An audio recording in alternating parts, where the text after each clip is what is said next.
So let's take a look at some puzzles and talk about defensive calculation. So we're going on chess tempo, and pretty much we'll see how every single puzzle, tactic, tactical situation in a game, we're going to see defensive calculation. And that's basically the flip side of attacking. Like any attacking scenario, you have to look at defensive calculation in terms of that is what is your opponent's best reply.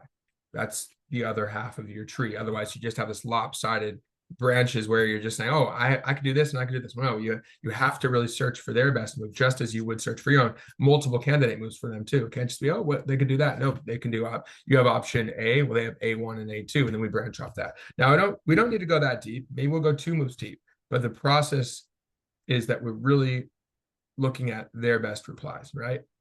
Okay, so we have chess tempo. I like their puzzles. So training, any game, any tactic, I'm almost certainly we're going to see this come into play. Okay, so let's take a look at this one. We're not going to give up. We'll take off that give up. We're not even going to think about that, right? So we have a black circle. That means black. Oh, on black side. So we have black to move. Okay, so obviously, what does our opponent want based on this puzzle? We just see it immediately. If we were just to pass it on, what would white do? What would white do? Yeah, if it were just like white's, it's our move, but let's just say, oh, it's white's move. Based on their last move, they want to do something very clearly, because we're going to always look at the scope of their pieces. That's the first part of defensive calculation. We say, well, what does my opponent want? We look at the relevant pieces out here. Well, we have a bishop, a knight, and a queen out there, and the pawns. So what do they want to do with this last move, c4? They want the queen to take it. Yeah, or they're just going to take our queen if we don't do anything, right? We could think about taking it, actually, interestingly, because we have the knight. But that's their threat. So first things first, right in front of us in defensive calculation, what does our opponent want now? And then we get to higher order defensive calculation. Okay, what do I want? What's my consideration? All right, well, if I do that line, for example, let's say we take the pawn on c4. Okay, well, what are their best replies? Now, this one may not have a bunch of branches, which is good to start with. Then we'll get more and more complicated. But again, the main thing is what do they want right now? In this case, it's very obvious. But like if we were to do something like in a regular puzzle, oh, we're going to attack the queen or something. Well, then what do they do on the next move, right? That's what we're going to work on. Okay, so we know that our queen is hanging. They want our queen. Well, there's something else going on that complicates matters. What do we want, of course? First thing we want to know is what do we want? But if they make a threat, we got to know that too. So what do we want right now? Based on the scope of our relevant piece, our active piece. Obviously, our queen is out there. Our knight's out there, rook a little bit. It's on a half open file, not really doing much. Not going to take e3 probably. That's guarded, and the bishop's looking out there. It's relevant, it may not do anything now, but it has scope. So really, we have a queen and our knight out there. We always need to focus on the most relevant pieces in terms of activity. Now here, just like our bishop on f8, their bishop on h4, it's kind of looking into our position, but it's like it's like on thin air, right? So we have their queen out there and their pawns. And then kind of secondary are their rooks. Well, we're looking at the rook, right? Secondary are the rooks. The rook on d1 in particular. a1, not really relevant, right? In this puzzle for these purposes, because we're not looking at it, it's not looking at us. Pretty hard to do. Okay, so here we are. So we see where the tension, in other words, we see where the tension is. They want to take our queen. Well, what do we do? What are our candidate moves? Actually, what I'm going to do is pull over here, which is nice. It's black, so we could just put like some white on it or something, easily see our tree. So let's build up the tree. Well, candidates first, of course, then we could build a tree off each one. So what would be our candidate move here? What's the primary one, you think? Well, they're attacking our queen, so we got to do something about it. Well, we either defend or we counterattack. So what are our defensive moves against this c4? Well, we should really be looking. Well, you could get really aggressive and do a double tactic there where the queen takes c4, the queen takes queen, knight takes queen. There you go. See, you've just looked at their response, right? You've already calculated it. So queen x c4, qx c4, queen takes the pawn with a check, actually, right? We also have, well, we can consider taking with the knight if we want, right? Knight takes c4. Right. What else can happen? They are looking at our queen, but we're looking at their queen, right? Yeah. Good afternoon, Nick. How you doing? You could push the b pawn to 5. We can make our own threat. Yeah, sure. We could do b5. Yeah, you could do that. But really, we're looking at, and when we talk about forcing moves, we talk about checks and captures and threats, or captured check, ideally, then captures, then threats. So So the rook that the queen is targeting could move and create a chain of events up there on E3. Rook takes If we do what? E3 Mhm. and Yep. and We're looking at E3 as well. So you said rook takes E3. yeah, rook takes E3. So those are all our most forcing moves, right? We have checks or capture with check, which is our most forcing, unless you have a checkmate, right? So we have capture checks and any regular checks. Nope, there's only a capture check. Queen takes C4, the first thing you mentioned, which is the most forcing move. Now, we always have to look at our opponent's most forcing moves in response, right? Should be their own. Well, they don't have any checks to speak of. They have captures here, and they have, well, in this case, we put them in check. They're looking here. That's about it, right? So if we were to take on C4, now let's start building out our calculation tree, looking at their best. And again, this one's gonna be pretty basic, but if we take on C4, and Lynn, you've already looked at it, right? You said their queen takes back, right? Oh, by the way, we didn't mention knight takes A4. We can also take their queen. We have to look at that too. But yeah, if we take on C4 check, so they would go probably take back. So that's our defensive calculation, considering what they would do, which we have to expect. But good thing is, what do we do in reply? I think, Lynn, you already mentioned it. What would that be? Knight takes the queen. And then knight takes the queen. So this is a pretty promising line. So we get their pawn. They take us, we take them. So basically, what's the on the net gain would be a pawn, right? Queen for queen, we pick up a free pawn. I would also look at the number of pawns right now. You know, we both have knight, bishop, rook, rook, queen. But I would say, look, 3, 6, 7. We're actually down a pawn right now. So, okay, we get a pawn back. Big deal, right? So, okay, I mean, if that's the best we can do, fine, you know. But I would still be searching. So, but we have that line, right, Lynn? That's interesting. And hey, Nikki, how you just came in. How are you doing? Good. How are you? Nice to see you guys. Hi, Lynn. Hi, You too. Nikki. So, is it rainy up there in New Jersey too? New Jersey area? Not yet, but it looks like it's gonna be. Oh, okay, yeah, it's been raining pretty good here in the DC area. It's so hot, then fine. It was so hot, then finally nice and fresh, rainy, which is kind of a nice change. Anyhow, Yeah. so we have pretty much all our forcing moves to consider. We take the queen, or we take the pawn with the knight, or the queen. Okay, so we have that line. We win a pawn. That's the best we've seen so far. Well, we have to look at we have knight takes c4.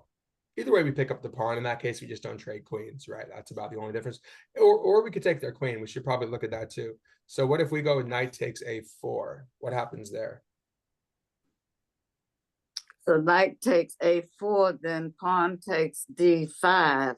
Very good, very good. Now, again, this is very basic, but still, you have to know, hey, they're going to take my queen, right? If you get to take their queen for free, nothing to it. We just take the queen. But obviously, we have to consider, again, we're going to get more complicated, but we have to consider this as we get, as we get higher up, it'll get more complicated. But starting, I don't know what this is, probably 1400 or something, we'll find out. So we take a4, and then they go C takes d5. All right. So we get their queen, they get our queen. Also, nothing fantastic here. I don't know. Is that all they're looking for? Just kind of getting a pawn? Is that all we can get here? I don't know, because I'm looking after that exchange. What else do you have? You have to really redevelop what you're going to put together here. Yeah. I mean, I You would. know what I mean? nothing- There's nothing. I mean, you got to start pushing those pawns at that point, because, you know. Yeah, we'd have to start from square one, basically. Mhm. I But mean, if knight takes queen and pawn takes queen, then knight can go back over to C3.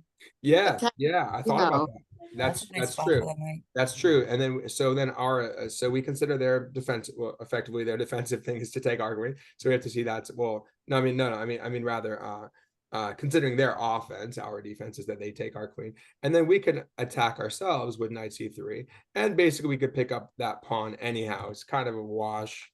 Still pick up the pawn in any case. Oh, actually, there's another thing I'm thinking of. Well, given the fact that we are attacking their queen with a knight, well, we are forking them, by the way.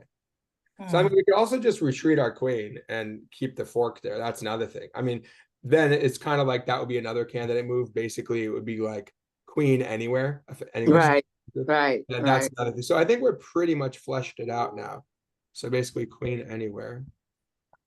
Yeah, queen anyway. And at that point, then their queen is gonna go too, because he doesn't want to get attacked. Then they go queen Yeah. anywhere, and then we could take the. So Yeah. that's another one. And then finally, though, I noticed there's another candidate move that we didn't mention, which is, again, given the fact that their queen's hanging, we kind of have a free pass to do whatever we want for one move. Ooh, like So we queen could takes take knight or something. queen what? Queen takes knight, exactly. So queen takes f3. I actually didn't look at that at first, but the more we Yeah, look, I looked you at know that, what? but what's your follow-up? You don't have a follow-up other than the king takes you back, and then you gotta have a follow-up. If the queen takes the knight, what is your follow-up? Well, Well, they have to either take and then we take their queen, or maybe they could throw in No, something. no, no, no. You said the queen takes the knight. You mean black queen takes so- f3? Yes. uh-huh. Then what did you say, Nikki? Oh, okay. So if queen takes knight, and let's just say he responds with pawn takes, right? Right. Then we just take the queen with our knight, and we're up a piece. Right. So it's like, But it's maybe he it's could kind of throw like an in. in-between move before capturing something. Essentially, in between, So like essentially, before you it's be still an captured. exchange of queens. Right, exchange of queens, but in this case, instead of net gain of the pawn, we say, because again, we kind of start looking at it, we're like, that's not that great. I mean, and then we looked at, hey, we're forking them. That's okay. Exchange for a pawn. That's pretty good if it's the best we can get. And then it's like, wait, there must be something more. Okay, well, our queen's hanging and their queen's hanging. So let's keep their queen hanging. And let's say, oh, it goes, actually, this is a pretty tricky one. It gets even deeper because we take f3. And then again, this is where defensive calculation is essential, actually. Even the first puzzle they give us randomly, right? I'm not even signed in, just showing up. Same with Lichess, you can just do it, right? You don't have to sign in. So we're gonna take, okay, let me use a different color here. So let's use like a green. So if we take f3 and then they take back, we take the queen. But here's where we branch out a little bit. So Yeah. we expect G takes f3, but that's not the full consideration. And Nikki, do you see what else we have to look Yeah, at? the It's queen like takes. we toss away our queen, okay, before And they're taking, like, they're gonna okay, toss away their queen. Then yeah, what? this takes the rook or something. Right, they can do this. So then they could go queen. Good thing it's not with check. Like a game of chicken. Right, but then But it's I don't think White would take that rook because I mean just to get a piece because the rook's gonna take him right back. Well, no, even better though. I mean, yeah, but here's the thing, Lynn. If they do take our queen, we take their queen. If they don't do anything, I suppose we just run away, which is another thing. This is actually pretty hard. Yeah. Another thing we have to think about. Well, if they run away with their queen after we take, then we run away with our queen with another counterattack on the bishop. Huh. So I'm looking to Yeah, write it all out. yeah, This is actually crazy. Okay, so let's go back for a second. Okay, so here's what we're looking at. We'll break it down. I'll just do it on the board for a second instead of writing it on the side because it's getting pretty cluttered. Well, we could clear it. We'll clear it. But anyhow, so not necessarily taking c4. Now we're looking at this queen takes f3. But they say, hey, you're giving up your queen for the knight before taking my queen. I'm going to give up my queen for the rook. But then we get even deeper because now it's black's move. We can say, hey, before I take. So Lynn, actually, you mentioned taking. We actually don't even need to take that queen yet. What else do you see that we can do? I'm going to go ahead and erase that. Do you see anything else? Smokes. We could take their rook. We take their rook. You see, Lynn, with check. Sorry, I didn't mean to say that. No, that's pretty exciting. That's pretty exciting. No, I mean, no, I'm actually surprised that this is pretty complex for a first puzzle. Because usually it's like you do a fork or set up, maybe remove the defender or something. But this is like a really complicated string of kind of desperados. It's like, hey, you're going to take me. Well, essentially the way I view desperados, hey, you're taking me. I'm going down with you're going down with me, or I'm going down with you, whatever, right? Taking you down. You're gonna, the knight's coming down with me, the rook's coming down with me, and we do a mutual desperado thing. It's kind of cool. So we go, okay, so we're looking at queen takes f3. That'll be move one. Let's flesh it out. So queen takes f3. Now let's say they go their most aggressive move. Again, this is great for defensive calculation. I like this because we have to really think about that. Now it'd be so easy to not look at queen takes e8, right? To just say, oh, that's a cool tactic. I take the knight and then I take the queen. No, it's not that simple. But then we take d1. So we go queen qx d1 check, right? Plus queen takes d1 check. And then they have to take back. Well, it would be a mate otherwise. So they have to take us back with the rook. Well, to that extent, their rook's relevant, right? Yeah. And then they go rook. They can at least guard that for now. And then we're also attacking with the knight. And then, of course, we take their queen back at the end of this. So then we go rook takes e8. And now, now the smoke has settled. Let's see. So what have we taken? What have they taken? So you kind of have to envision this in your mind. I'm going to make X's on the board. And it's useful, right? To cancel out. So what have we taken? What have they taken? We've taken the knight And and the rook and then after the queen takes e8. and the queen. Good. Okay, so those are 3 of theirs taken. Oh, sorry. I meant the queen. Well, the rook will be taken too. Our rook, I already X'd it out. Yeah, the queen will be on e8. So our rook's going to be gone on e8. What else? What they have taken What is else? Yeah, exactly. What else are we? the knight and the queen. Wait, are they get okay? What Here. they No, are they getting our knight yet? Our queen's Yeah, because you already captured the knight over but there. The we're rook over taking D1. we're looking Yeah, at taking the rook with the D1. we might take later, but we're looking at taking the rook with our queen. So they get our queen, right? Right, So they get okay, so this is what's taken, right? So right. we take back on e8, and then yeah, then I guess their rook can flee from our knight. But okay, but just looking at that point when the smoke settles a bit after rook takes e8. So we've taken how many? And how many have they taken?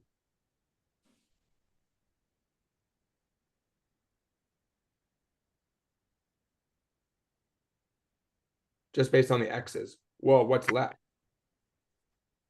What do we have left? Well, we've taken what, 2, 3? Three X's And on the white pieces and only 2 for black.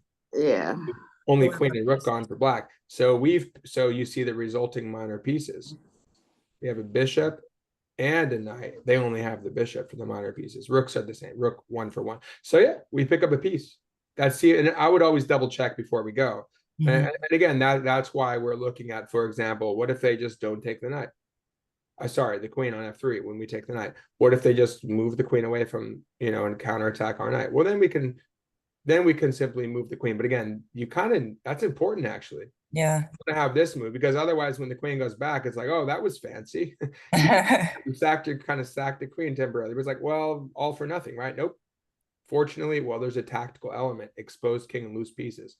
Because Right. of the loose bishop on h4, and because of, well, we were able to take the knight in the first place because of the loose queen on a4. So a4 and h4 both work against them. Okay, so there's another line. So the other line we'd add in there would be instead of taking e8, so on move 1, we can also go, well, let's say 1, and we'll say ... right? ... And then queen, or 3 dots technically, right? Would be queen takes, sorry, queen b3. And then we have queen move. It looks like h5 or g4. They're not going to make us do that because there are 2 options, right? And there's only one correct answer. But yeah, then we would have, let's say, for example, I don't know, queen g4 looks fine. And then we are attacking the bishop. So if they took our knight, we take the bishop. And remember, we've already picked up the knight on f3. So and then if the queen were to take us, we would take them. So again, we can follow through. qxb2, queen takes b2, and then we have queen takes h4.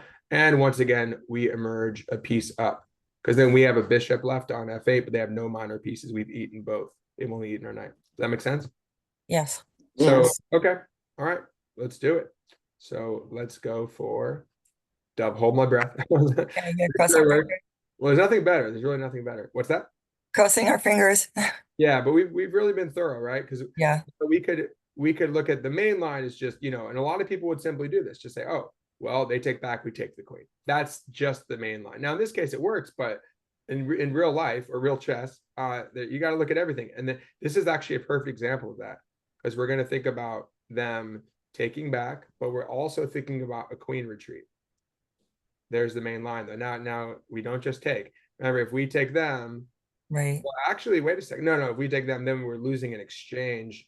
We're going to have a rook, bishop, knight for rook, bishop. So we're going to be down exchange, which is why we snatched the whole rook. Zwischenzug. That's a perfect Zwischenzug in the queen move. So before you, or an intermezzo, right? Music. So before we take back, we grab that rook with check, or whatever we can take. We take the greatest thing, the thing of greatest value, and then we pick up the queen. And as you see, we have the bishop and knight versus bishop, and the rooks cancel out. So basically, yeah. Well, the X's are not relevant anymore, because those things that was from the original position. But yeah, here we are. So that's pretty cool, huh? Yeah, that's a good one. Yeah, it is a really good first puzzle. So we have our full calculus. Now we have the line, so we could do it 3 ways. One, we could make the arrows on the board, see it in our head. 2, we can draw that, we can make the lines horizontally, and 3, we can like actually build a tree. Maybe on the next one we'll actually build the tree once we flesh it out. We'll branch it out. Okay, so let's get rid of all that, clear drawings, and let's do the next one. You guys like that one? I love that one. Yeah, pretty Yeah, I cool. did, but I have a question. Uh-huh. With one of the lines with the queen's taking the knight, what would be, I mean, what would he be thinking? Right here. Yeah, when the queen takes the knight, he would think that, okay, that his queen would just react and take the rook, and then he could take his rook, and I mean, What would black or white be thinking? black. Well, you know, it's funny because we didn't see it at first. At least I didn't see it at first. I don't know if you guys saw it. I we saw were, it, we but were I fixated on C4.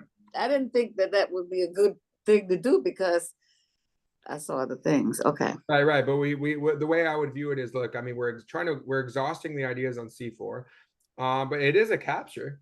It is a capture. Yeah, it is As we capture, look yeah, at but we it's have 3 also, captures. What's that? This one didn't really do anything on E3, so we could dismiss that. We would look at it for sure for a half a second, maybe. But if there were more action on E3, maybe, right? So we look at C4, a lot of action on C4. We could take the queen or we could take the knight. That's about it. Or we you could know, I think I like to hold on to the queen too much. That's what my issue is.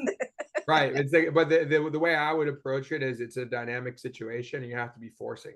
So but I mean, there is a move of retreating. Well, the other thing is, from a puzzle perspective, there has to be one answer, right? So if you're again, it's queen anywhere. If you do a queen anywhere line, I don't know, not queen D7, not D8, maybe D6, E4, F5. We have like 5 queen moves, right? That are more, right? Like 6 or 7. So if we were to look at the queen moves, well, it could be any one of them. Therefore, that can't be the answer. You know what I mean? By deduction. Because you know that in a real game it might be, but in a puzzle we know that because they're looking for an answer, and we can't say definitively that this is superior to this. Right. Kind of know it's like gaming. It's like if you take a SAT or whatever, you know, you kind of know, or the GRE or whatever, you know what they're looking for from the question in a sense, or the so you just take the most force or test kit courses. You'll think about that. So you just take the most forcing moves, even if it means giving up your queens or exchanging queens. Right. We can't be biased about it. Right. Yeah. You fixate. Well, funny enough, that we were fixated on this, at least I was, taking C4. No, but that was like the first thing we looked at. That's also where it's useful to do your full candidate move search. So we know, hey, I'm really thinking about this, but remember, I have other options. But yeah, because if you take C4, you only want to exchange queens at that point, and you're only getting a pawn out of it. Exactly. Now if we got more, then I mean, certainly it's one of the main things to think about, because your queen's hanging, the pawn's hanging.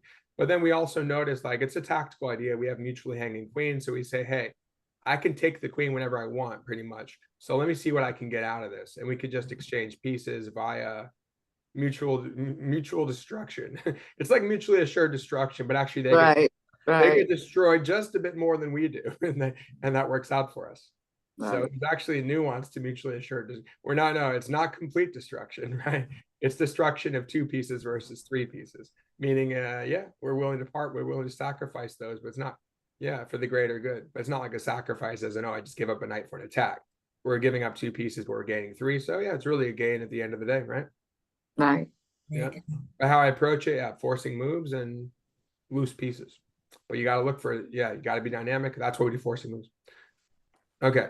Rook takes F2. Now this is interesting. A lot of action going on. I mean, a lot of action with the king and being kind of exposed. We got a pawn and rook. So we know the action is going to involve probably nothing down here.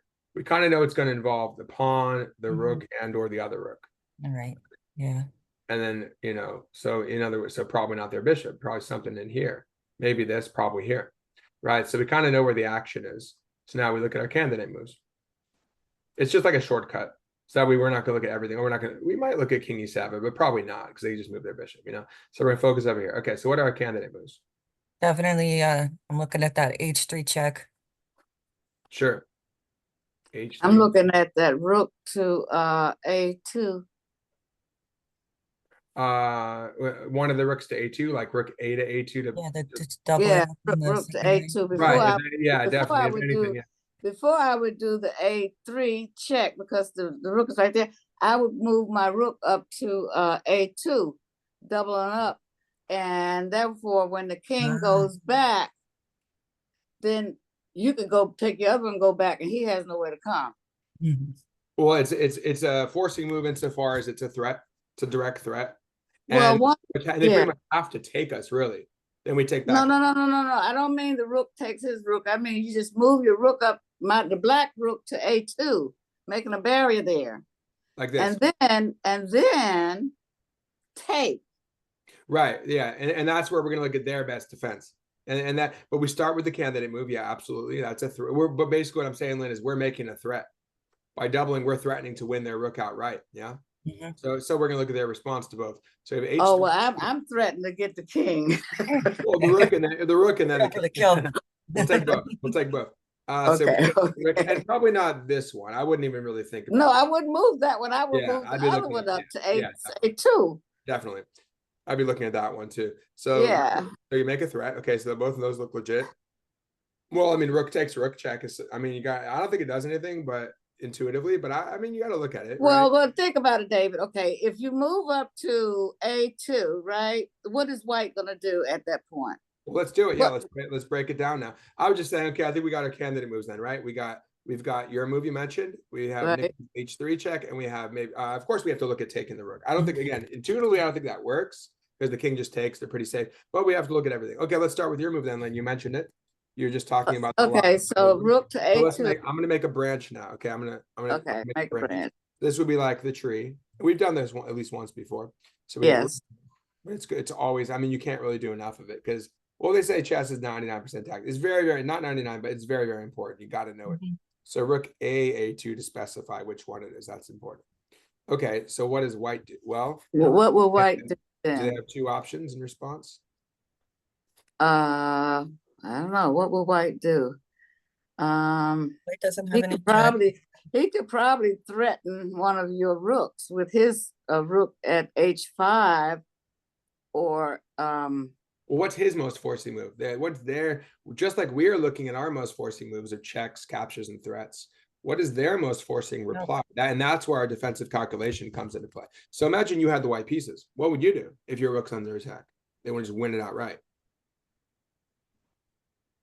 well, at this point you just take it. Well, before Yes.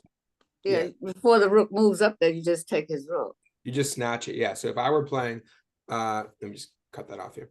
If I were playing with white, I would go ahead and just take it because I can't use my other. I can't guard it with anything else. There's 2 against 1 on it. 2 rooks against king. Okay, but it's black. I would just go ahead and take rook takes C2. Okay, well, what does black do? Black takes back, of course, right? But it was black's turn to move, David. After rook A2, saying what is black's best move? What is white's best move after rook A2? Then we're talking about white takes the rook. They have time because it's not super. A threat is not as forcing as a check or a capture. So that's what gives white time. So here I'll just make some arrows. Let's make so we do this, right? That's our move. And then the response, say, here would be taking this. And then we would just take them right back. Then we take them right back. Now the question is, what's the conclusion here? What's the conclusion of this transaction over here? We take back. Do we get anything out of it? Well, I guess the king is open, but I don't know if there's enough because we have black only has a rook and some pawns, and we have an extra piece. True. The context, I made thinner by accident. Okay, the context. So we take back Lynn, right? Or with check. And yeah, the context is that we're up a pawn for a bishop. So if we don't do anything really good, we're just probably losing. And they have a passed pawn too, right? So is that so then ultimately what's your assessment? Well, we come in, it's a force, it's forcing to the extent that it's it's threatening something. Not the most forcing again. So we'll look at the most forcing, but they take us, we take back. Conclusion, what's the final evaluation? Do we win from that or no? No, it's just an exchange. That's fine. So we look at that one, we say, we've done the tree. So we have our reference here. So we can probably cross it off. It's always an option, but we probably cross it off because we've done the, now, I mean, maybe we'll look at other moves for white, but if we can already rule it out based on white's most forcing move is the capture, right? White doesn't have any checks. If they had a check, we would look at it for white. So again, it's a reciprocity, as I mentioned in the email about the class, right? It's about reciprocity, right? But there's actually a great book, the book, if you guys have heard of Imagination in Chess, by go Gaprindashvili, same as remember we talking about Nona Gaprindashvili, the women's longtime women's champion from world champion from Georgia. Now there's another guy. I don't think there's a relationship. Another Gaprindashvili, maybe I'm not sure, but not from but not yeah. I don't think they are, but another Gaprindashvili as the author, Imagination and Chess, and there's a chapter on reciprocity. So it's really thinking about their reactions. It's reciprocal, right? But just as you're looking for your again, this is your half. We could do different colors too. Well, kind of like I did there with I did blue, green, and orange. So I can also do orange here. Orange. I say orange. I've also heard orange in Washington State. I think they say orange. maybe it's India. Maybe it's Indiana or somewhere Northwest. I think maybe it was Orange. I heard people orange. say I've heard orange. orange. It sounds so weird to me. Which one? Orange or orange? Orange, yeah, yeah, it's orange. That's how I say Yeah, it. I know orange, like orange, yeah, orange, yeah. Glad to see me kind of thing, right? Orange. Now, orange is like but it's like too literal. Okay, let's Yeah. mix it. It's like British. It's like in English, they're like, no, they're saying no, no. I'm like, wait, English, like, no. How do you say no? It's no and oh, like no, no, no. This is No. we started it. We say no. But yeah, it's just I've seen some interesting YouTube videos about regional dialects. It's crazy stuff, like Yeah. so many southern dialects. Anyway, so rook A2. So that's not the most forcing. Okay, so let's go back to the drawing board over here, back to our calculation tree. So I guess I should make it brown on the bottom for the bark or for the trunk of the tree. Then we can make green leaves or something. Anyway, we get the idea. So so we have, or we can make we'll make brown for the drawing. No, that'll work. One Okay. last thing about the rook though is okay, so after the exchange, maybe there's not much, but at least that rook is active. Maybe I guess the white rook is pretty active. Oh, right. You did say that about the check, but yeah, they have enough freedom of movement, I'd say. Yeah, okay. Okay, so black to move again. So let's look at checks. Well, let's go to your move. Then I mentioned rook takes f2. Again, probably doesn't do enough. It's kind of similar. Like we trade off the f rook, right? We trade off the f2 rook and we come. It's almost the same thing, but the king's in a slightly different position. F2 instead of g2. So let's look at your move, Nikki. That looks promising. We have, I'll just do green. It's brighter. So we have rook takes, h3 check. Right. Now we have, okay, what are our branches? Certainly they don't. Well, rook takes. Or do they? No, they don't have to take. That's their most forcing move, though. That's certainly the thing we're going to look at first. Would be rook takes h3, right? So write that here. And okay, again, in terms I think that's winning for us. Probably, but in terms of defensive calculation, yeah, let's look. One more candidate move, and then we'll see if it's a win. Yeah, we'll go down that path. I think you're right. Okay, so rook takes h3. Is there another move for white? Well, pretty much king anywhere, which would be on the king 1 anywhere. Are you saying it should be F3 rook takes h4? Well, we're looking at if after the pawn pushes. Oh, okay. He pushed. And the rook is able to take. Now the rook can take, but that doesn't mean we're giving up on that line. It's very interesting because we do have 2 rooks there. And then maybe Lynn will include some of your ideas maybe there. We're going to use it somehow. Okay, so the other thing is really king anywhere. Like, oh, I don't know, king f1. We should look at that and realize how bad it is, right? We still need to look at that. But their most forcing move is the one we need to consider first. So rook takes, and the thing is, if that one bears fruit, if we got that fruit at the end of the branch, we're good to go. We just double check it. Then king f1. Draw a little apple. What's that? No, draw a little apple there. Yeah, then we're good to go if we get the apple. Well, oh, sorry, no, that would be if we know h3 works definitively after everything. But if rook takes h3 were to work for them, or sorry, for us, we would have to make sure king f1 also worked for us. So we know we do. So for them, we do need to make sure. That's why we're doing that defensive calculation. And then, for example, if h3 check were the first thing we were to look at, then we can say, okay, that's good. We're sure. We can still take a look at the other one. We're like, it's less forcing. We're sure this works. Go with it. Double check. Go with it. Okay. So anyway, h3 check. Rook takes h3 and king f1. Now, rook takes h3. What do we do next? Why do you think it works, Nikki? I think that you take the rook. We take which rook? Oh, I'm sorry. No, we have 2 candidates. Yeah, those are our candidate moves. Take the F rook or the H rook. Oh, that's true. I didn't even think of that. Okay. I immediately thought, it's more forcing to take the other rook, huh? And that should be the first inclination, but that'll make our job easier. But we do have, so I'm gonna write them both down. So they take h3, and then we can also follow suit and do the same move of rook takes h3.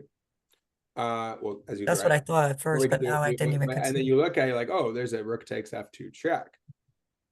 And which one do you like? Which one should we delve into first?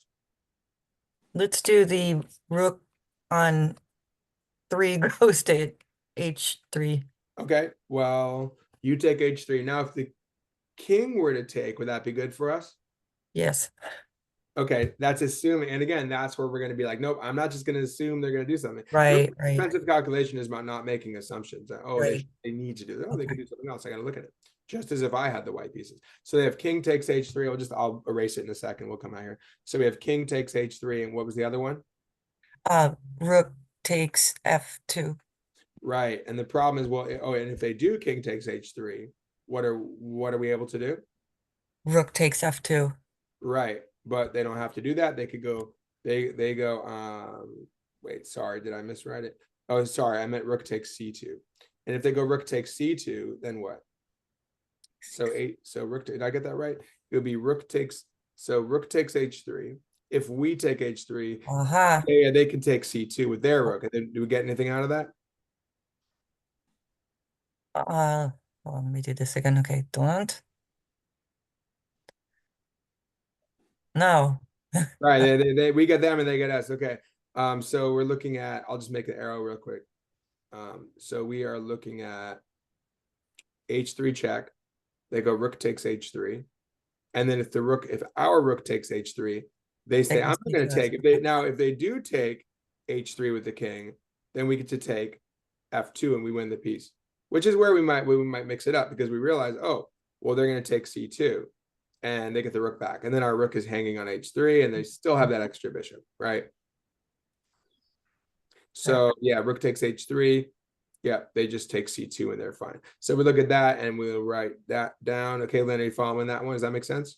Yes, yes. So they just, yeah, so we have this tension on h3 and between the f and the c rook. So after rook takes c2, that's no good. Rook takes f2 line. So rook takes f2 line, we could say evaluation there would be, sorry, wait, am I writing this wrong? Sorry. I'm confusing myself. So rook takes h3, king takes h3. Yeah, sorry, no, both. Yeah, that should be rook takes c2, right? When they take our rook on c2. Am I getting this right? No, okay, so Yeah, yeah. Let's see, h3. Okay, I'm gonna follow this through. h3 check. Rook takes h3. Right. King Right. takes h3. Right. Rook takes h3. King takes King h3. takes h3.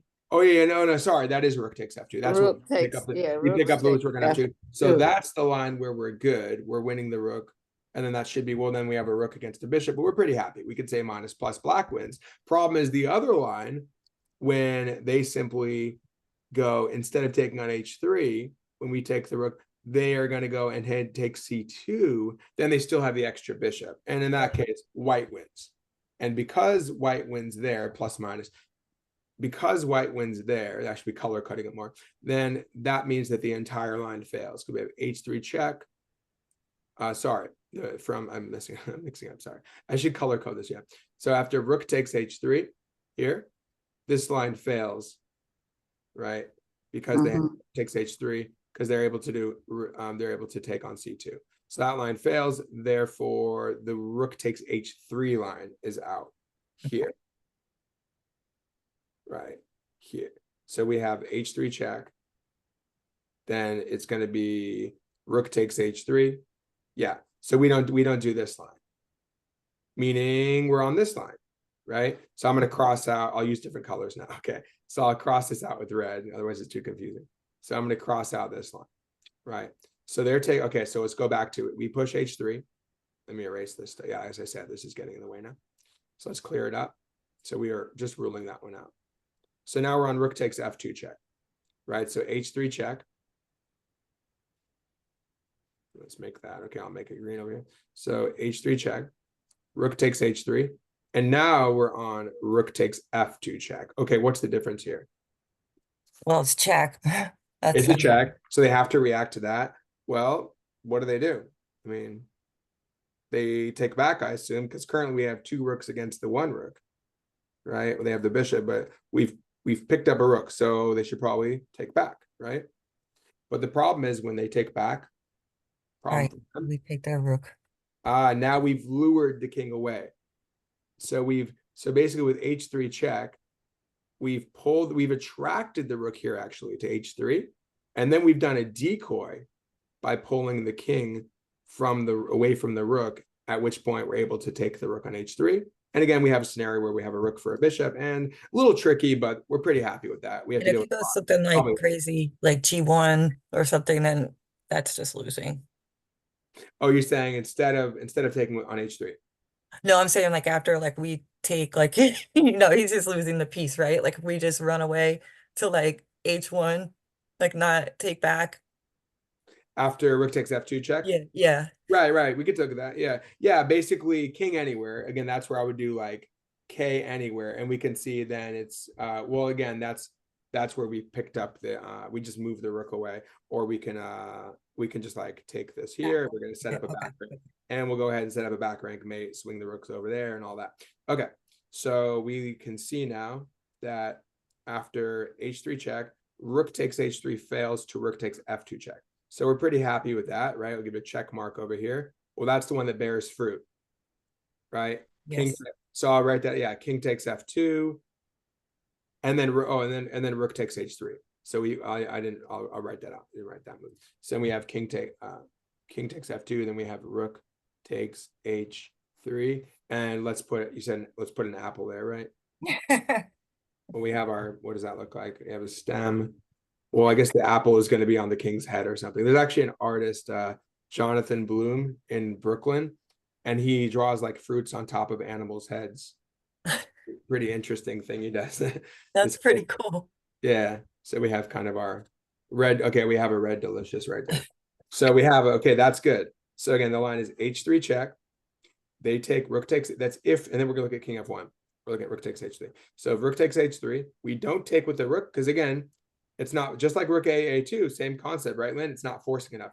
That's why we tend to favor the forcing. And if that one's not working, fine, then we go to the less forcing. But the hierarchy is that we go from most forcing to least forcing, and that's the one that's most likely to work, right? Okay, so we have h3 check. They go rook takes h3. We take f2 with check. They move away. Then we're good, right? Then we just pick up the rook. So it'd be h3, rook takes h3, takes. And if they decide to take back with the king, then we pick up the rook on h3. And here we are, and then we are up in exchange for a pawn. So, basically winning. It's not like outright game over, but it's the best we can do here. We're up a point ultimately, right? It would be, no, I'm sorry.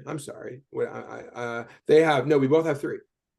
But I'm just thinking that feels like an extra pawn over here, right? They do have that, we'll have to contain that. But interestingly, what I would do there, it should be pretty easy. What I would do is I would come over with the king, try to sack the exchange back and pick up the b pawn, and then have 3 against 2 on the king side, something like that. Unless you can like pick off the f pawn or something. What's that? Yeah, it sounds like a good plan. Like I certainly do not like that B pawn. Yeah, either that, or you just kind of you just keep an eye on it with the rook on the b file and try to have enough time to go like, king to f5 and rook, and then gang up on the f pawn, like rook takes f4, then come back and then do the sack or something. I mean, I wouldn't do it right away if I don't need to. I try to obviously pick off the king side pawns, but we're up in exchange. So yeah, the h pawn wasn't going to last anyway. So it's like, what do I do about my h pawn? Maybe I throw it at my opponent. Oh, I throw it at my opponent. That works out. I win a rook, right? Yeah. So. And then I go from being down a bishop to being up in exchange. So, hey, that's the best we can get. And again, just to verify, though, defensively, we say h3 check. I'll get rid of all that stuff now. We'll keep the fruit there. Yeah, I gotta keep that apple. We'll keep that apple there. So we're looking at h3 check now. And then they move away, like king g1. And then what? Then Actually, that could still bring down the A rook. We bring down the A rook, check them.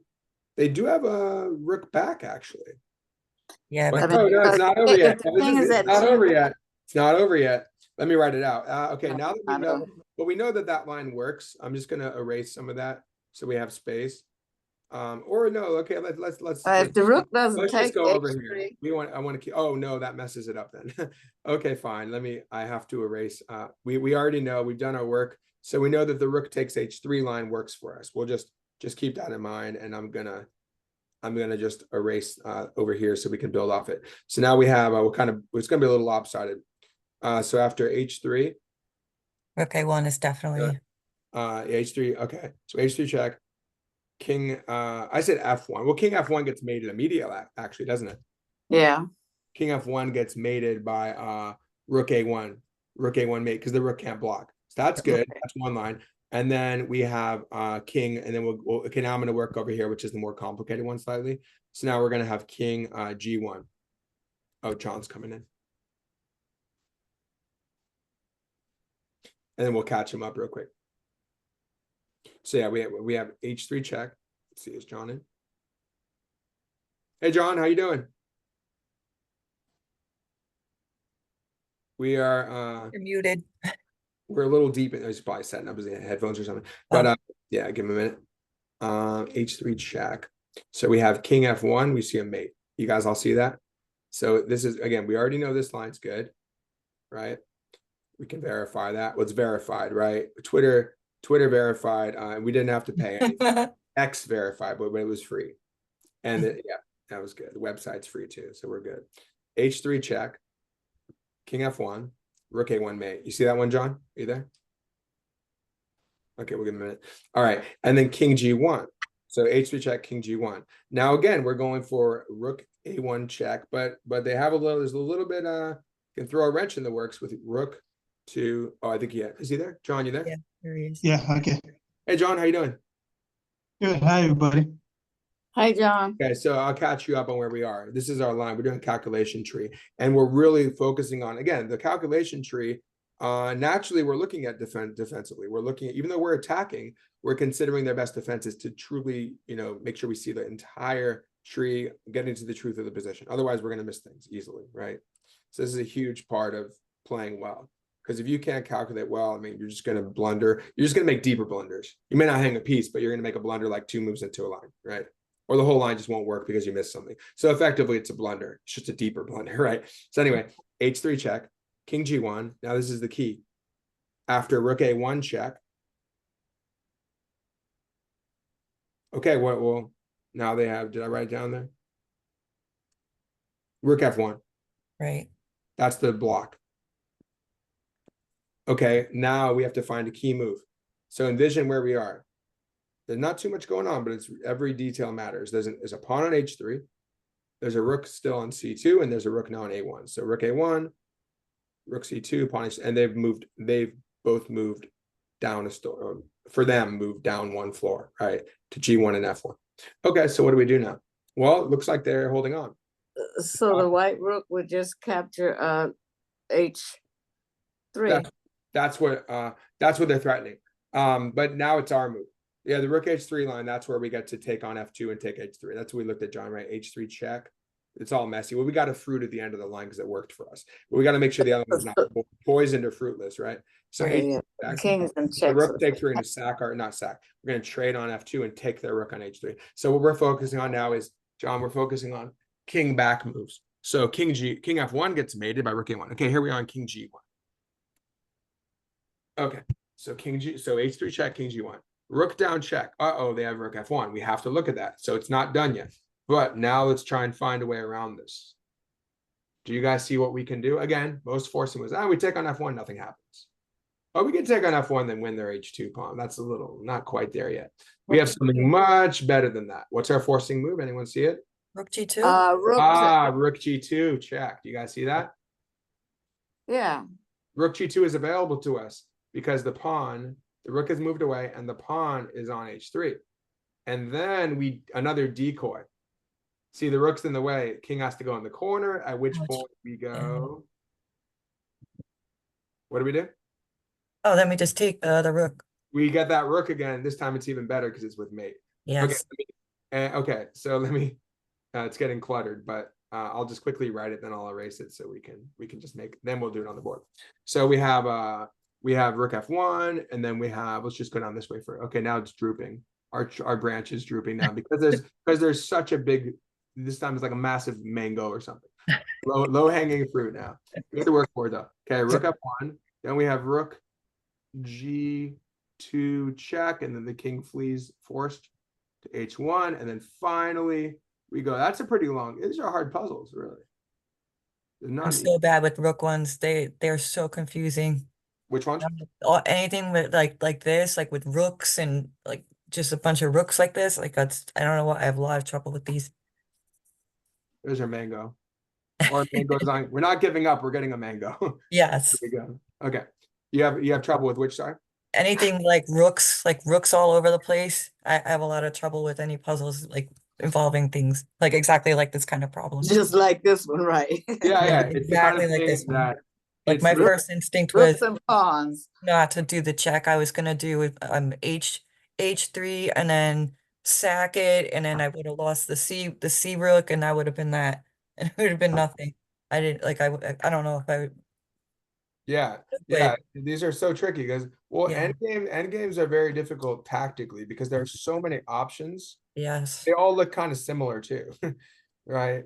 So yes, like, oh, there's a rook either down A3 or A2. It's slight nuances there. These nuances in terms of piece placement. So actually, interestingly, it's in terms of chess being 99% tactics, the quote. Really, it's important to know your theory in the end game, but a lot of it is just tactical awareness. You could go pretty far, to be honest, with tactical awareness. Because if you're great at these, doing tactics like this, you'll just find those things. Like you can understand, generally speaking, in terms of positional chess, as much as you want, but if you miss those tactics, you're not going to win. You'll mess it up. So yeah, but it definitely the positional awareness helps in terms of which endgame should I go into? Should I trade into this position, into this type of position, right? Well, yeah, but this one you're going to be down a piece, so it better work, right? But in general, like a rook endgame where maybe you're going to be up a pawn, but you have to have that position, the theoretical understanding. Oh, I can't win with that. I really probably can't win with that practically or theoretically. Because there's theoretical and there's practical too. Like it may be a practical draw, but you can still press for a win. Like 4 versus 3. You can still press for a win with 4 pawns versus 3 pawns and rooks. Now with the king and pawn, okay, 4 against 3 is just outright winning. Right. So ideally, positional understanding or theoretical understanding, you would then go into that king and pawn endgame. You would really avoid the rook and pawn. You'd vie for the king and you'd aim for that king and pawn, right? Anyhow, here is pure tactics. So we have our line, right? And now I'll make the arrows quickly on the board and then we'll play. So again, you try to visualize the whole thing that we looked at. And then we'd actually, because obviously in a real game, we can't make arrows. All right, wait, where did it go? Here it is. Okay, so back to our green on the board. So we have, all right, so our first move, H3 check. Now again, rook takes H3, we've already determined that. So John, did you catch that? You came in later. Rook takes H3. We grab the rook on F2 with check, forcing. Then when they take back, if they don't take back, we win the rook. If they do take back, we just take H3. Right? Okay. And when we pick up that, and then we're up the exchange. We should win. Now, winning position, we're good. Okay, H3, then it's pure technique, but that's beyond the scope of the puzzle. So H3 check. King F1. We have our mate. So that's another branch. Considering their defense. So remember, we're looking at 2-3 moves for them. We're looking at rook takes, king G1, king F1. And yeah, if they were to go to H1, that's bad too. That's obvious then. So if they're going to go check, if they were to go to H1, then we can simply mate them. Check, king up. I'm sorry, rook back, mate because the pawn covers. Can't go king up. All right. I was looking at my note, doesn't. All right, so H3 check. Now we have king G1. Now we're going to go down with this rook on A3 because our rook on A2 is doing a good job covering the second rank, which allows us after rook back, which allows us to check on G2. Remember, you have to visualize that pawn on H3.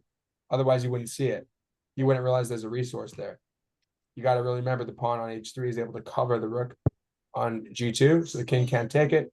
And that lures the king away, corner, at which point we can go rook takes F1 mate. So we actually have a lot of components, a lot of tactical elements going on here. We have H3 check. We have a mating net being created. We have a decoy, right? We're trying to decoy the rook to pull the king away from the rook, right? We're actually attracting the rook to the danger zone on H3 if he wants to break the mating net, right? Takes away the mating net, but then by attracting him to H3, we can decoy the king from it, and then we win it. So we have attraction, decoy, mating net all going on at once. And then there's more going on here. So in the line H3 check, king G1, king F1's mating net scenario, and king G1 check. Okay, we're forced the rook back. Now we have like effectively retracting the rook to F1. which clears the second rank for our rook to be guarded. And then we have another decoy. We're like decoying or attracting in a way. We attract the king to the corner, but we really decoy it. We attract it to the corner where it gets mated, and we decoy it from the rook. Attraction is basically, yeah, you lure the king to where you want to go, or any piece.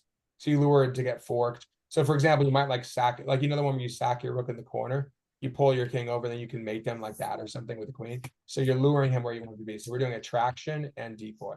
So you pull the king where you want him to be, but you also pull things away. That's the decoy element. Does that make sense? Mhm. Yes. Yeah, now we'll actually play it.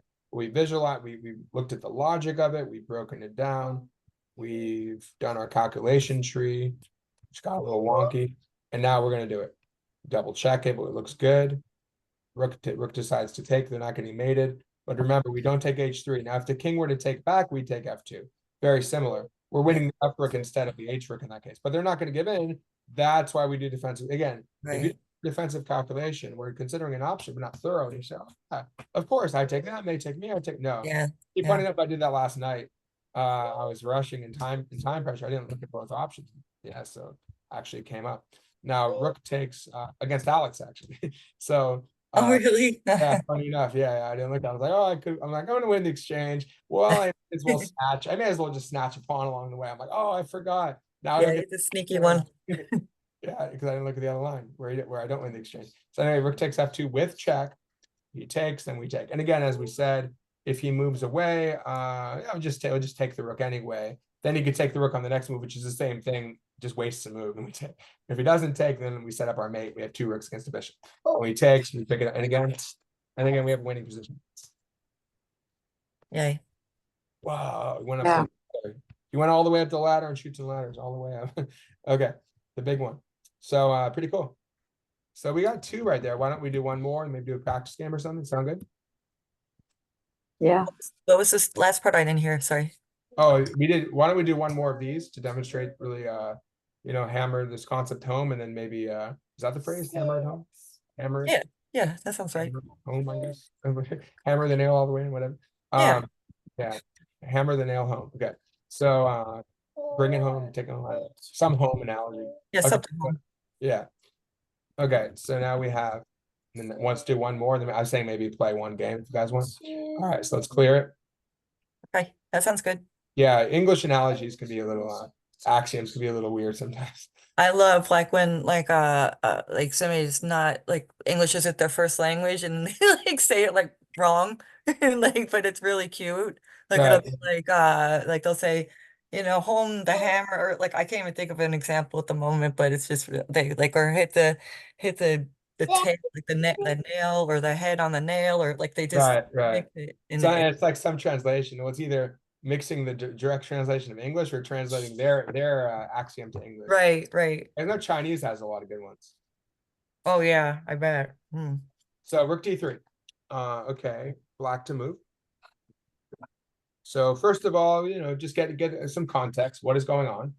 What's the material? Look at what's the material count? Where's the tension? What are we trying to do? Maybe are we going for mate, winning piece? So get a general context for 30 seconds or a minute, just kind of get a sense. Then we're gonna look at forcing. So what's really going on? Just like the first puzzle, actually, what's at stake right now? First thing you should notice: Queen's under attack. Queen's under attack, right? Just like the first one.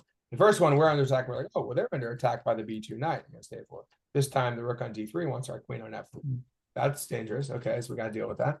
So, okay. Also, we see some looseness, right? Queen and knight are both, there's an X right here against the queen. What else do you notice? Any dangers in the position? Material, look at material count, dangers. It's white to move. It'll be, Black to move. fortunately, it's black to move because our attack. Yeah, black to move. So you could probably move the knight to c3, checking the king, and the rook is going to take him, and the queen take him back, so you get a piece. So that's important. There's the knight. If you're looking at what can the knight do, probably the best thing. Well, 2 things actually. One thing is here. How else might the knight? Look at one more thing. How else might it assist the queen in some line? Or it might be used itself, or it might assist the queen. Can you guys envision how it might be used? Again, not really moves yet, but just envisioning some concepts. Kind of knight takes g3. There might be that. I'm thinking of I don't another. know. That looks a little. Look at all the directions. There's something else it can support. How else can we get to them? With the queen as well. I could Uh, see the queen could go to with a quick, yeah, H1. H1. So if you envision the queen on H1, how might that work with the knight? See, Oh, that might be really nice. Yeah. where we But look. how that would work is that if the Oh, king really has nowhere to go, so the queen could then move over to C, Yeah, one. exactly. So And there you yeah, go. So there you go, Lynn. You mentioned C3 and C1. They're both. Now I don't know which one's right, but all I know is they're going to be within our scope. What we're looking at. So we might have a check, but we might also have queen check, and then either a knight move or a queen move. Mm. yeah. Therefore, that looks like a really enticing candidate move. But this is a candidate move as well. They're both checks, right? Those are actually our only checks. Right. So we're going to look, of course, we should look at both. Yeah, this is very tempting check. Now, this check, we know the rook can give it up if it wants to, can give up the exchange. Maybe it doesn't. Maybe king just goes up one. We're like, uh-oh, and got some problems too. So anyway, yeah, material count 3, 6, 3, 4, 5, 6. So 6 pawns. I usually count the pawns first because we would assume the pieces are equal. We check, but a lot of times you do pawn counts. Like, oh, we're down 2 pawns. Well, we better get something good back. But yeah, we can quickly look at it and say rook, rook, knight, knight, queen, queen. So equal material. Now, the other thing is our king has problems too. His king has problems to the extent that we can get to C1, maybe C3. Right? We can get behind the scenes. How about our king? We have to be a little cautious. Well, the queen's nearby. I don't see any coordination happening. Right now, we look at that, say, really, is there any way in which they can coordinate something? Not really. They might hang the knight or something, but nothing immediate. There is some, no, actually, then they would hang the queen. So there's really nothing there in terms of our king, like in terms of the queen being near our king and the knight. But there is one issue, which is something we need to be alert about, at least. What's that about our king?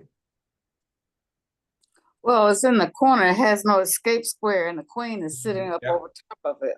Yes, exactly. The queen's nearby to the extent that she would reach us on the back rank if we're not careful. But at least that you should factor that in because some rook clipped or something. You just got to be careful in some scenarios.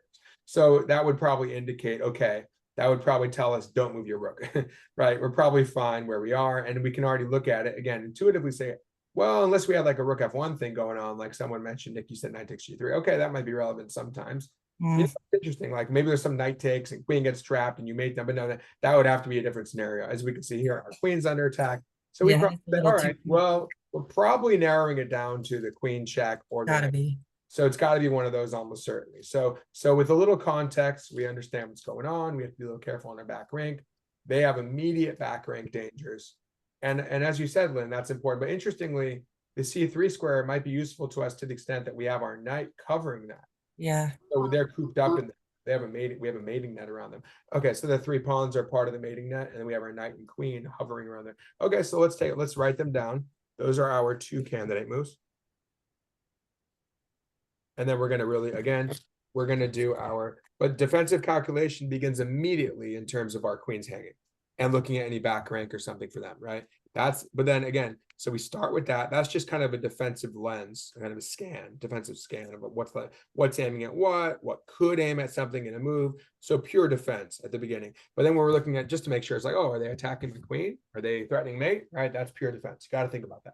But looking at offense, every time we look at an offensive move, we're thinking, okay, what's their best defense to that? And that's second level, third level defense in a way, right? Getting deeper in terms of defensive. And again, defensive calculation, just the flip side of offensive, right? Because you got to see it, otherwise your offense gets messed up. So we have queen H1 check. And we have, these are basically, let's say CMs, our candidate moves. So we have queen H1 check. And we have knight C3 check, and that's about it for now. And look, I mean, if those don't work, we'll go on to something else. Like, oh, I don't know. I really don't know. I mean, maybe queen E4, but then that's obviously not doing anything. So really, it's got to be one of those moves on 99%. If it doesn't work, yeah, we would go on to something else. But like in a real game, if we didn't have anything in a real game, we'd be like, okay, fine, retreat the queen, and we just figure out when to retreat it or counterattack their queen. That would be it. But here, probably queen H1 check, as we're indicating. If that doesn't work, we go to knight C3 check. But we like that move because we're working together, right? These cool ideas working together. All right, so let's make the tree over there. I'll just move it so we already know the 2. We don't need to write them all out. Keep them there. All right. So we have queen h1 check. So this will be the, okay, this time I'm doing brown. I'm doing a brown trunk. We're gonna make it more realistic. That actually looks more like a hummingbird hole or something. All right. It's So we fine, I'm have gonna buy a feeder. yeah. So we have queen h1 check. Okay.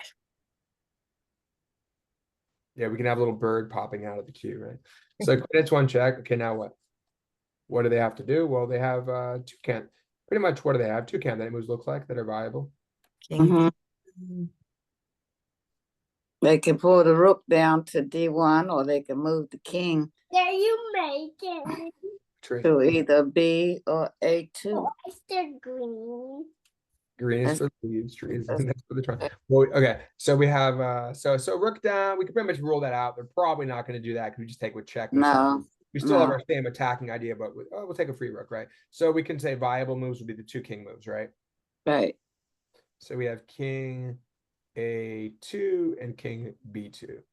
Okay, well, which one should we look at first? We're going to branch off from there. Which candidate moves in response to theirs?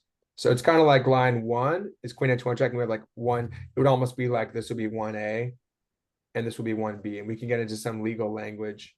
We can get into some, some huge bill where it's like, they do 1A, 1A, Yeah. 3, I don't think he would go to A though, because the knight can just check him again. I mean, yeah, Well, the good thing is we're going to check him with something. yeah, It's just we can pick which one depending on yeah. okay, so king, which one? So you said the knight. Well, let's take a look at that. You said king A2. Yeah, because if it goes to A2, then I could just check him again. And fork, and wait a minute, can you, Yeah. yeah, and fork Fork. Yeah, it's the a rook. fork. Yep. So we have knight C1 check. I'll just make green for now, make it easier. Okay, knight C1 check. King would probably not walk to the back rank. Probably go to B2 now. So kind of he's just going to switch. He goes to B1, then Right, he would go to he goes to B2. A2. He goes to A2, then he comes to B1. Okay, so king A2, knight C1 check. King B2. And Okay, B2. so we have a knight on C1. So you visualize that. Queen on H1, king's on B2. What can we do now with our knight? Well, like We Lindsay we could take that, well. Yeah, and so this is where we win the exchange with check. Yeah, you can take Which the is a rook. better it's a Yeah. nice version, right? We like that version. So Yeah. king B2, NX, D3 check. So we win with check and we lure the pawn to D3, which can only help us, opens the king more. Yeah, probably helps us. I mean, let's just maybe gives his king take it back. He has a little bit of wiggle room, but yeah, we win the exchange with check. Unfortunately, we don't have rook e8 to come in with the rook just yet, but because the queen's there. But yeah, we're doing well. We're up in exchange. We can swarm around with our queen and our rook. Maybe we do like queen f1 or something. But again, we can determine at the end of the line we want an exchange. We keep attacking, and they just don't have anything. Calculation tree. Okay, it's a tree of calculation. It's a math tree, right? Chess math. All right. So queen h1 check. King b2. How about king b2? Well, now we switch it up. No more knight checks. So it must be a queen check. queen check. Where are we checking? C1. Yeah, same concept. We're intersecting on c1. So when we come here, they're both looking at c1. That's the good spot right there. It's just Yeah. which one. So again, king a2, use our knight. King b2, we're using our queen. So queen c1 check. Okay, now they have to go to a2, only move. You say square. If it's an only move, you can put square. Well, they're all only moves. This is no. Actually, no. They had an option on the first move. But once you do queen c1 check, king a2 is the only move. Okay, so king a2, and then what? Well, he can, if the knight is checking at C1, he can't go to A2. Oh no, this is the queen check. King b2. Oh, the queen, I'm On sorry. the first, I didn't get enough sleep last night, so I'm just. No. I'm just clarifying. No, I just got to clarify which one because it depends where he goes. So king b2, queen c1, you're good. King a2, and then okay. So now you visualize the queen on c1, Lynn, right? King's on a2 now. So now you guys are on the right. Right. King's Okay. Queen C1, yeah. Okay, And there you go. then It just he gets can confusing go. because I was shifting between the two. Yeah, then he can go. You're I fine. can see, yeah, I see that. Yeah, you now. got it. You got it. So after Yeah. king a2, then what? Queen takes pawn? Queen. Check. Yeah, that's our only check really at that point. I think. Well, no, we have knight c. We can hang our knight on c3, but that's nothing. Rook just takes. So yeah, we're doing, and then we lose our chance to take c2, and we have no more checks. Yeah, we're definitely going to go queen takes c2 check. And what's the result? Are we getting any fruit there? Yep. The rook. What's happening there when the queen takes c2? King's on a2. What's happening after that? We're gonna Yeah, like John said, queen takes the rook. Perfect. So in both cases, we get the rook. This is actually better because we don't have to give up the knight. We just pick up a clean rook. And again, it's nice to know that they don't have anything over here. Because if we had a hanging rook on e8, you could do your checks, but then if you want to take the rook, you're going to get mated. Mhm. So the good thing is we know, again, that's part of your calculation. We have to realize the context. Oh, good, they don't have anything on us. It'll take us a couple moves, take them a couple moves to generate some, knight invasion or something, right? So we have time. I mean, they will try that, but the good thing is we can, tuck our queen back or something to f5, things like that. So we're good to go, right? So we should always double check. So I'll make the errors as we double check, and then I'll put the fruit there. So we have queen h1 check. So king, of course, rook down. We just get the rook. They may as well, right? Because we know we're getting the rook anyway. But no, their best line is probably just give up the rook for the knight. They may as well go king a2. We do our knight c1 check, king b2, and we pick up the rook with check. And what's our other line, guys? What if they go to, what's our second line after queen h1 check to look at? Again, defensive calculation, anticipating their best replies. So after queen h1, what happens? King, what was that? King b2. Right, there's the king. Now we're on this side, right? So the king b2 line, and then what do we have? Queen c1. Correct. Queen c1 check, forcing the king to a2, and then finally Queen captures c2. forking them. They have to go in the corner again. Actually, there might even be a mate in this line. I'm not sure. There's either probably you just take the rook. I don't think we have to go back with our queen. We're probably going to mate pretty quickly with the knight and queen. Yeah, I don't see yeah. a mate. I don't see a mate yet.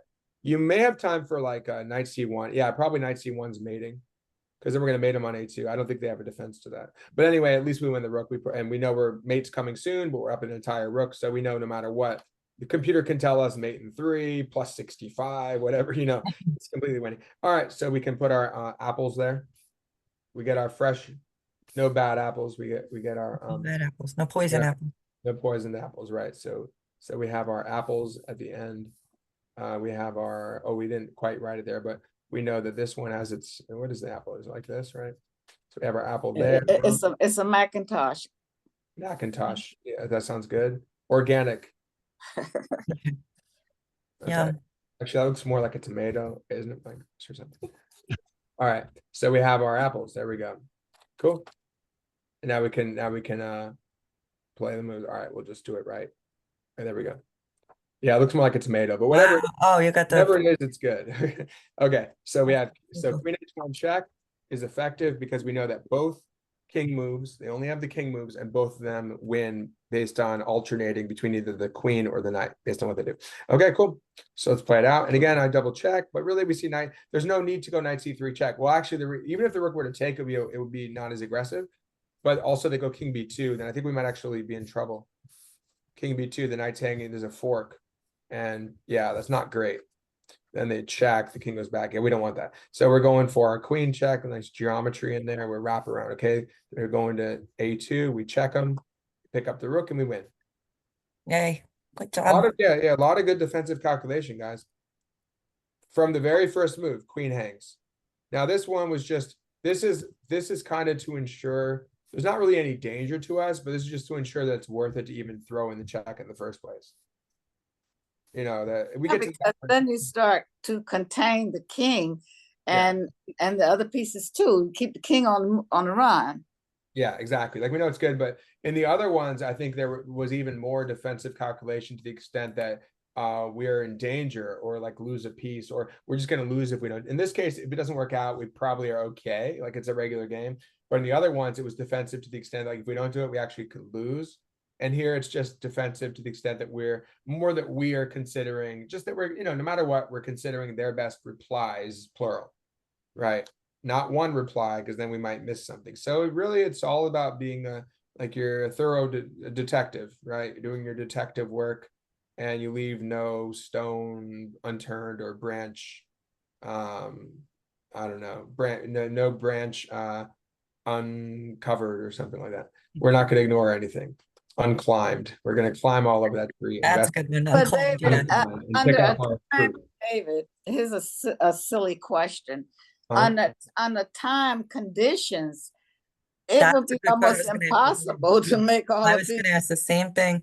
Yeah, I mean, you have to be quick, you know, to see queen to h1 and king. Where the king? Well, Where's the okay, king? no, I get it. No, a few things. One, we're being efficient because we're looking at the most forcing moves, and the most forcing moves almost work. One is we're understanding that it's a tactical scenario.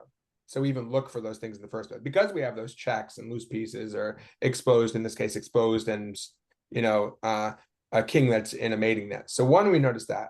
Two, we look for our most forcing moves. Three, we use our opponent's clock, and four, we practice tactics. Probably more than that, but those four give you a sense that it's not that bad. And five, we prune the tree.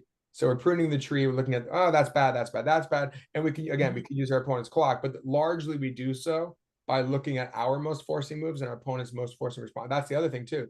Just like you look at your most forcing moves yourself, you should be looking at their most forcing replies, because there will be many replies in most cases. But we could kind of cut to the chase by focusing on the most forcing. Now, if those ones are obviously working, like, okay, I only spent 3 minutes on that, I would still scan the board a bit more. You're scanning the board now, and you're scanning what the board will look like after 1 move and 2 moves.